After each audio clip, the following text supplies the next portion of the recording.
What's up, everybody? It's John Browner and Josh Tariff. Listen, this is our first ever. We're coming to you now. Well, we did this last week on the X account. It's the first ever since last week. Right. It's the first ever since last week, YouTube and X, as we're coming to you via the John and Josh Charger Report. Last night's preseason game has us asking the only question that matters is, man, is this over yet? Because last night was rough. We've got a lot to get to in this game, but we don't want to talk about most of it. Josh, how's it going? It's going well, and this just sums up what preseason football is to me. Last week, the Chargers handedly beat a good Houston Texans team in preseason ball. And we're thinking, oh, things are looking up. This is going positive. Hey, we're seeing some guys deliver, questioning some moves.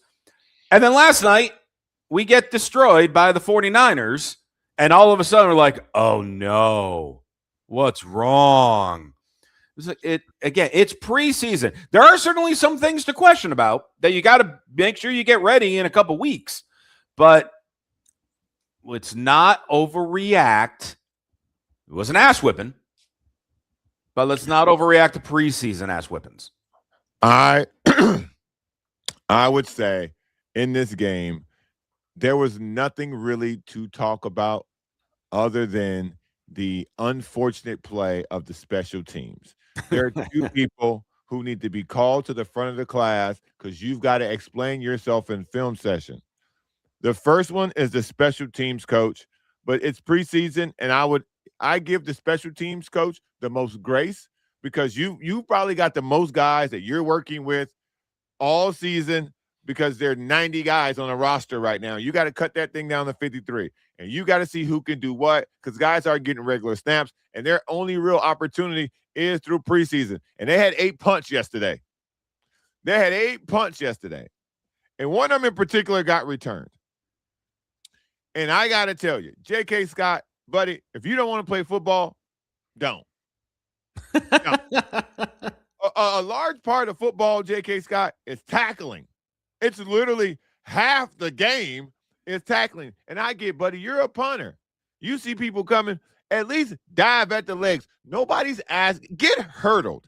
Make the highlight reel. I know that's not good for your family name. I know that's not good for you when you go back home or in the locker room. But, buddy, what you did is inexcusable. Like, people don't expect punters to be athletic. People don't expect punters to be fast. But, man, you got to try to do something. You can't just go full workout cone. Like, what were you going to scare them? Scare them to the ground? Like, I wish I could play this video, but I don't want us to get taken down or getting strikes on our account. This is our first time here, and we don't want no smoke. But, man, listen. Go watch that highlight. YouTube it. Look it up on your social media account. I'm sure it's on the Sporting Tribune somewhere where you can see this video. Buddy, J.K. Scott, you got to tackle. It's amazing to me with this example, J.K. Scott, but we hear it all the time with different kickers and punters where so many people are saying, oh, they're just a kicker. They can't do anything except kick. Last time I checked, they are a professional football player. So they should have the ability of doing something. I understand that J.K. Scott might not be as good at tackling as Myles Garrett. Correct. I get that. But it's still a matter of trying to make the effort. And here's the thing. The worst case scenario, as you described, you get hurdled. They get a highlight of you missing a tackle, but you still tried. A cool case scenario is you make the tackle. And maybe the best case scenario is you end up on the Madden cover getting hurdled. Either. I mean, it's still cool. If you get hurdled in the preseason, I'm willing to put a little cash on it. That guy's not going to make the Madden cover, buddy. Right. I get it. So, just try, dude. I know you had a lot of work last night. And this wasn't like this was at the end of the day where your legs were tired and your foot. Bro, you didn't even try. And so when I saw that, I knew immediately we're in trouble tonight because the special teams, again, I give the special teams coach the most grace in preseason more than the offensive line coach, more because he's probably got for the first time in his career 40 guys he's got to try to figure out a way to manage, and he got to get them on the field, and he got to get them line. So that's a very large undertaking in the preseason. Now, during the season, you know your guys, you know who you got, and you know who can do what and where to put who to do what. But right now, again, grace for him. But my man, J.K. Scott, you got to do better, bro. You really got to do better because that ain't a good look for you. And while you're talking about, you know who to put where, why don't we transition a little bit because what's something we talked about last week as well with the backup quarterback position. Oh boy. Because oh boy. We were going back and forth on is it Trey or is it DJ? And last night, it's not like either of them did much of anything, but DJ at least was able to muster up a touchdown and be somewhat efficient. Other than one long run by Trey Lance, he really didn't do much of anything. Look, man, and I'm gonna be as diplomatic about this as I possibly can. Okay. Why are you going to be diplomatic for the first time? Trey Lance should not make this team. Not make it at all. Not even just be demoted to third string. Because I don't think they're going to carry 3 quarterbacks. And if you're Trey Lance, do you want to be on a practice squad? Like, I'll take the check, but I would like to also look around for another opportunity if this one doesn't fit me. Mm-hmm. But Trey Lance was throwing what I like to call murder balls. That's when you throw a pass and the receiver gets smoked. Now, it's football. It happens. There's going to be 1 or 2. But the 3 he threw last night were utter doozies. I'm talking about backs blown out. Shout out to all the guys who caught those balls. Because the next thing you saw was them on the sideline in pain. Boy, just bent over in agonizing pain, but walked off because, I'm a man. I'm 40. Like, these guys were taking. Oh, none of these guys are 40. Well, I hope not. Yeah, if they're 40, they ain't catching those balls. They probably feel 40 this morning after catching some of those murder balls Trey Lance was throwing last night. Yeah, if you've played the quarterback position as long as Trey Lance has played it, at as many stops as he's now played it, under as many coordinators as he's now played it, you got to put ball placement is very, very important. And that seems after 2 preseason games, to me, Trey Lance's ball placement is the thing I'm most worried about him. Because the way where he's putting some of these passes, guys are getting smoked. And I mean like teed off on. And there's no positive or healthy way for this to continue if he's going to make this team. Now, again, we'll show him in comparison to DJ because we're going to go down DJ's stats as well, who his stats were at the end of the game in the second half. So that we'll address that. But when the game was actually in the balance and Trey Lance was supposed to be delivering you something, it didn't look good. It didn't look good at all. It didn't even look back up good. And so with the way that the injuries go with this organization, it's probably best that we're going to have to find Trey Lance another place to play. How much of this performance, really by both guys, do you account for the injury that happened with I'm going to butcher his name, Biadzes, Tyler Biadzes, our center, who now tore his ACL in practice around the Niners because apparently the nuclear power plant just follows them wherever they go. And now all of a sudden, a massive blow to the finally healthy offensive line. So even though in preseason, while a lot of times you do have some backups in, but he would have been getting some snaps during this game in the first half. How much does Trey Lance's performance get impacted by that? I would say because they drafted a guy in the second round at center who everybody loves. I don't think that this is going to be a massive function of why they struggle. I don't think it's going to be a real issue as to if the Chargers can't get going. It'll be because you lost your starting center. When you draft a guy in the second round at that position, he should be able to come in and get busy.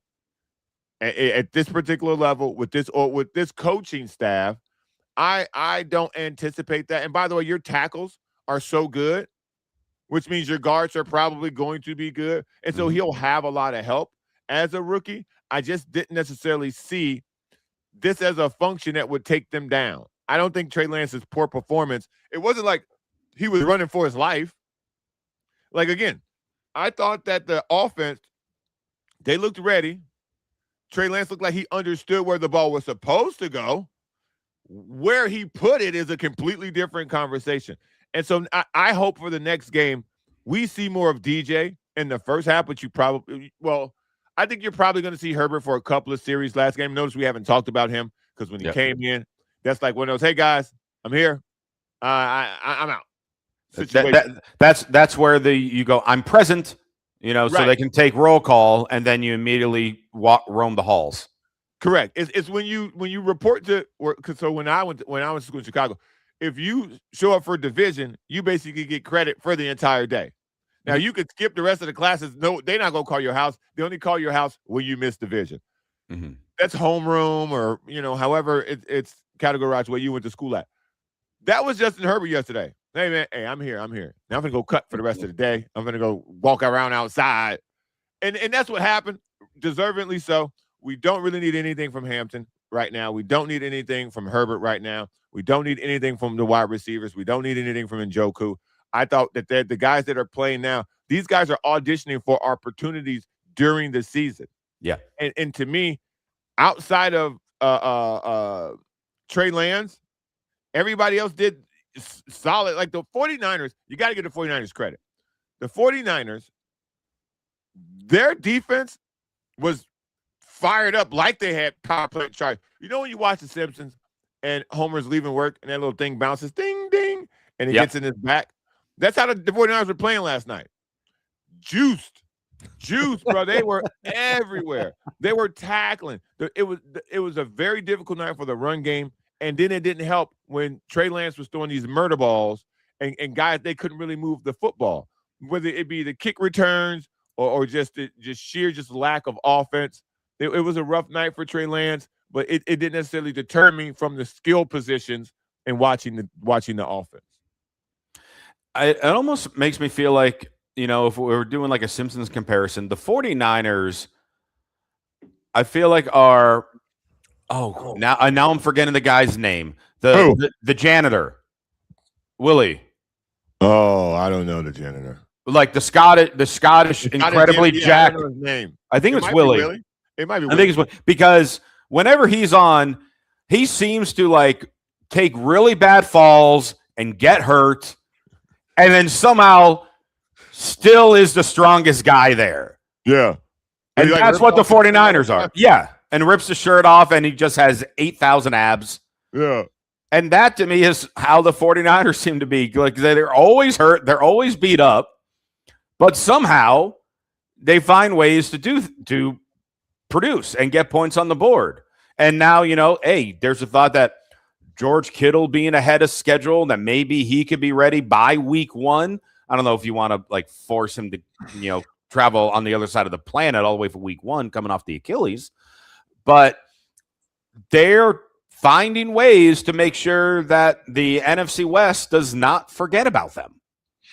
And I really thought that at the end of the day, from the Chargers perspective and from the 49ers perspective, you saw things that you needed to see. If I'm the 49ers and I'm on the defensive side of the ball, I loved what I saw last night. You know what you're going to get out of Mac Jones. You know what you're going to get out of Brock Purdy. So from their quarterback standpoint, they're set at a lot of places. Now they need to just get guys away from the power plant. Mm-hmm. The Chargers, on the other hand, there's question marks at quarterback as far as the backup goes. We know who the starter is. To me, in my opinion, there are questions at wide receiver. And there are guys who can actually move up and get opportunities, because there's not after McConkey, to me, there's no guy that you got a spot. It just So not even Quentin Johnson. Quentin Johnson drops too many balls. Okay. In my opinion. Quentin Johnson drops too many balls when they're being thrown to you by Justin Herbert, for me. So everybody can get an opportunity, and he's been hurt every now and then. So these guys at the wide receiver room, they're going to get opportunities. And I hope that they can make something of those opportunities. That last night, let me make sure I get this guy's name right. Because we talked a lot about him last week. DeAndre Lambert-Smith. Yes. Lambert-Smith showed up a couple times last night. I think Bradley had the long run, but at the end of the game, I don't really count a lot of those stats. And that takes me to my next topic. I thought DJ, again, last name I can't pronounce. I need to see him earlier in the game. I really do need to see him early in the game because I think this is your backup. I really do think this is your backup, and he needs more opportunities when the game is in the balance, because the touchdown he had last night, although it was a touchdown, it was like, I think it was 41-9 when that happened. Like his play, he missed the first throw he had, the first deep throw he had. If he leads the guy, it's a touchdown, and now this competition is not a competition anymore. Right. But because the way that the game went, a lot of the plays that he did, those guys are going to be working at grocery stores in 3 months. So I want to see more from him earlier in the game with guys who are actually going to make the roster, because I think this is your guy. I think this is your backup. I've seen enough of Trey Lance. He doesn't seem to have any juice. I don't want my quarterback running for 42 yards. I just don't. I mean, there are some teams that thrive off their quarterbacks running for 42 yards. Yeah, but that's Lamar Jackson. Yeah, that's Josh Allen. Like, that's the starter. If Justin Herbert averages 42 yards rushing, I'm terrified, because we're going to need 5 quarterbacks, because he's going to get blowed up. So unless you're the guy who comes in with this guy is a runner almost as much as he's a thrower, I don't want to hear it. Throw the ball, buddy. Throw the ball. Well, and we talked about this last week with Fernando, our TST Chargers beat writer, where he was saying he didn't even think the backup quarterback is currently on the team. Yes. And so I was even doing like a little search of, okay, well, what quarterbacks, quote unquote notable quarterbacks, are even available right now. We know the obvious one was Jimmy Garoppolo, which I know you do not want. No, thank you. But realistically, the next best one is probably Tyler Huntley. Oof. Hey, former Pro Bowler. But Snoop Huntley can get that, boy. They need to put alternate. They need to put alternate. Come on, Tyler Huntley and Shedeur Sanders are Pro Bowl quarterbacks. We know this. When nobody talks about it, that's not a good look. It's not a good look at all. We're talking about it. Yeah, that's because that's not a good look. That's not a good look then. No, no, it's not a good look at all. So I just don't know where you find another guy, unless Harbaugh has a guy, unless McDaniels has a guy. I don't really see them going to get anyone else. The reason why Trey Lance is here is because he's got experience in the offense with McDaniels. And I think, unfortunately, that's the only thing that really gives him the edge in the competition, is he has a better grasp for the offense. DJ was here last year, but this is a totally different offense, ran by a totally different coach with completely different verbiage. So to me, that's the main position battle that I'm focused on right now, at the backup quarterback, because we have seen Herbert play through just about every injury possible. And I know we're going to need a competent backup if these tackles go down. Can I throw one more name at you, which will probably make steam come out of your ears? No, boy. Russell Wilson's available. To do what? Try to be a backup. You need a play-by-play guy? Yeah. What, you need a sideline reporter? Available for what? Available to do what? No. He can hold a clipboard. No, buddy. Listen, if you need Russell Wilson to be your back to play, if you need him to play, oh man, our backup situation is cooked. Herbert can never go down, bro. Herbert can never go down. if we end up in a situation where Russell Wilson is your backup. Well, that's why I go back to the center tearing his ACL, because all of a sudden it's like, oh, so much high expectations with the Chargers headed into this season because finally the offensive line is healthy. You got Mike McDaniel doing the brain scheme, and then poof, just like that, one's down before the season even starts. So I know you're talking about we got, like the rookie, gaining reps and knowledge and things of that nature to try to help with it. But these are things that we have to prepare just in case Herbert were to go down. I'm not disagreeing with you. I think my confidence in this team, more than it is on the defensive end, is on the offensive line, believe it or not. And I know that sounds like crazy talk, but I honestly believe at the wide receiver position, you got questions. At the tight end position, you got questions because David Njoku, as great as he is, as big of a human specimen he is, his buddy gets chipped up a lot. Yep. Gaston was great out of nowhere last year. He was playing in the third quarter last night. That's not a good sign either. Mm-hmm. So you're just not sold on a tandem at any position on the roster right now, unless you're talking about the offensive line. Obviously, we don't talk a lot about the defense on this show because it's the preseason. The defense will be top 10. So that's not really up for discussion. No, but Derwin James ain't out there. Khalil Mack ain't out there. You ain't really got nobody of consequence on the defensive side of the ball, so I don't really spend a lot of energy on the defensive. The offense, though, they're at multiple positions. Guys are not solidified. And so to me, the only thing that I know going into this season, that Herbert's going to be the quarterback and the offensive line is going to be set. Your tackles are going to be there. Your guards are going to be there. And now what happens with the center, unfortunately, with the injury, but you drafted a guy in the second round who was probably going to end up playing at some point no matter what this year anyway. Now he gets a chance to have the starting nod. And with the other guys surrounding him, I think they're in good shape for the first time in a long time. Now, let me throw one more question at you for today when we're talking about the offense, because other news that came out this week was, former Charger Keenan Allen. Yeah. Now with the Indianapolis Colts. Yeah. So we know Keenan is certainly well past his prime. We get that. Without a doubt.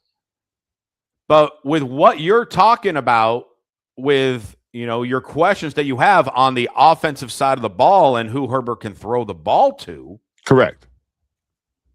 Why do you think they didn't try to keep Keenan Allen as a Charger for at least one more year? That's how – look, man, no disrespect to Keenan Allen. Charger legend. Will get his number in the Ring of Honor. Should get his number. Oh, my God, yeah. In the Ring of Honor for the Chargers. Yes. With that said, I'm more for giving other guys opportunities. Okay. Because he has lost a step. Now, on third down, he can get open. Mm-hmm. But he can't get open past 5 yards. And that, to me, that's the issue.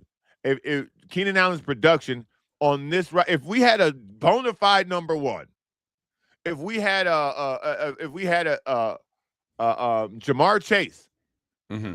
he would still be here. If we had a Brock Bowers level, he would still be here because there's someone else who can get open that you have to focus your attention on. That now he'll crush a nickel corner. No chance a nickel corner guy against him. Simple experience. But they don't have a number one guy who you're afraid of. So now you could just play straight up defense against them. You're more worried about the quarterback. You don't think these guys can get open against you. And that's where that's where Mike McDaniel is going to be key. This offense has to scheme guys open, and Herbert's going to have to throw guys open because I don't see many of these guys getting open. So what do you see as far as guys getting open and guys getting playing time as far as reps? Because they got another preseason game next week in LA against LA. Listen. But realistically, we know Sean McVay is notorious for never playing his starters. So how many snaps is Herbert and Hampton and all of them going to actually take next week? I don't think I think you'll see the same as you this week as you saw last week. Okay. I think they are drilling this in camp more than they care to do again another camp rep. And but you cannot under any circumstances lose anybody important on the last week of preseason. You just Right. can't. You can't do that. And so Sean McVay operates like that. Jim Harbaugh is going to operate like that because they've been so injury riddled the last couple of years. You just can't run the risk of doing so. So you might see Herbert get out there, get a couple handoffs just to get the juices going, just to have the offensive line out there, just to have him out there. And so just so everybody can get a game speed feel for a couple of series. And then after that, you guys are off and win your jobs. Next week, win your job. Period. End the story. If you can't win your job next week, you gonna be looking for a job. I think they're going to play a little more. I mean, I'm not saying they're playing significant, but I would not be surprised if you have your starters play the first quarter. I'd be shocked.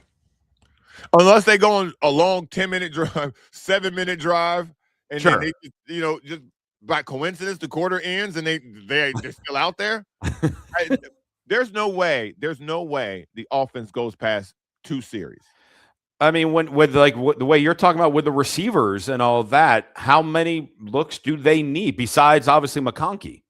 McConkey don't need no reps. Right. I know he doesn't, but about the rest of them, as what you're saying. But this is what camp is for. This is what preseason, this is what the in-house work is about. Getting right on these reps. You're not going to get right on those reps in a preseason game because you're not really showing anything. You're not going deep in the bag. You're not showing nothing you're going to do in the regular season. And this is the thing to me. People say the preseason is a waste of time. To me, the preseason shows me, can you really get open? Can you really defend? Because it's really vanilla defensive game plans. It's really vanilla offensive, blocking and tackling. And this is why I'm so worried about the wide receiver room. These guys aren't really getting open. And it's just about beating the man across from you, whether it be corner, whether it be tight ends. They're not really getting open. And if you can't really get open in the preseason, where guys it's just man on man, I don't feel good about it. I really don't feel good about it. Well, try to feel better because I want you to feel positive. I want the Charger fans to feel positive. I think they will. One thing I will tell you about the Charger fans, the ones that I do know exist, they're upbeat. If anything, they're watching this right now. The Charger fans I know, they are upbeat. If nothing, man. If nothing, they are upbeat. I'm John Browner. That's Josh Jeff. We will be covering the Chargers all year long for you here at the Sporting Tribune. So all season, you're going to see my face. You're going to see his face. And until next week, we out. Say goodbye, Josh. Bye, Josh. Oh, wait. Hold up.